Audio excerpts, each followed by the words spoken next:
everyone, today we're checking out the Flatsons P1 portable multi-effects processor for electric guitar.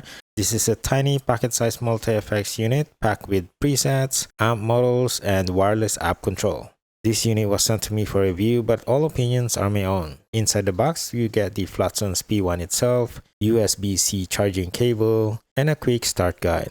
Just a quick feature highlight. It is smaller than my phone, and I love that I can throw it in my pocket. It is rechargeable, so I don't need to keep it plugged in all the time. So I don't need to look for outlets.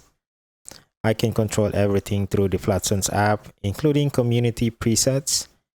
It supports USB-C direct recording straight to my PC, and it's perfect for apartment practice, plug-in headphones, and play anytime, even late at night. So right now I'm plugged straight into my electric guitar, scrolling through the preset while playing.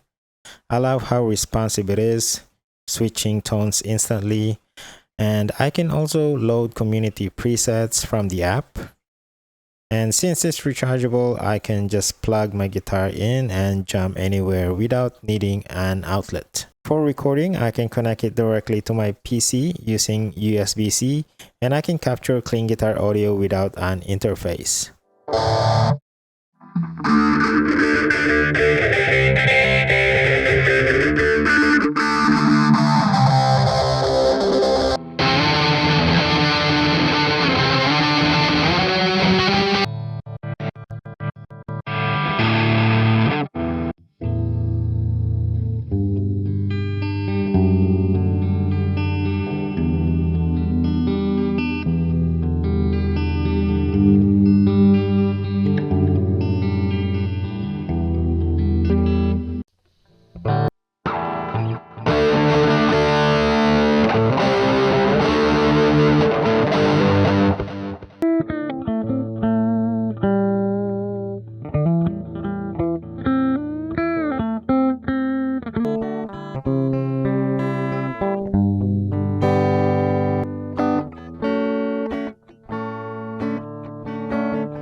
I didn't even need to install additional drivers. And just so you know, the guitar audio you just heard was recorded directly through USB-C into my PC using OBS Studio. Overall, the Flatsons P1 is portable, powerful, and honestly perfect for apartment players or anyone who wants a full effects setup that fits in their pocket. This is actually my first pocket-sized portable device for my guitar, and I'm loving it so far. It is super convenient, it is fun, and great little practice and recording tool for me. If you want to check out Flatsons P1 portable multi-effects processor, link is in description. That's it for this video. Thank you for watching, and I'll see you in my next video.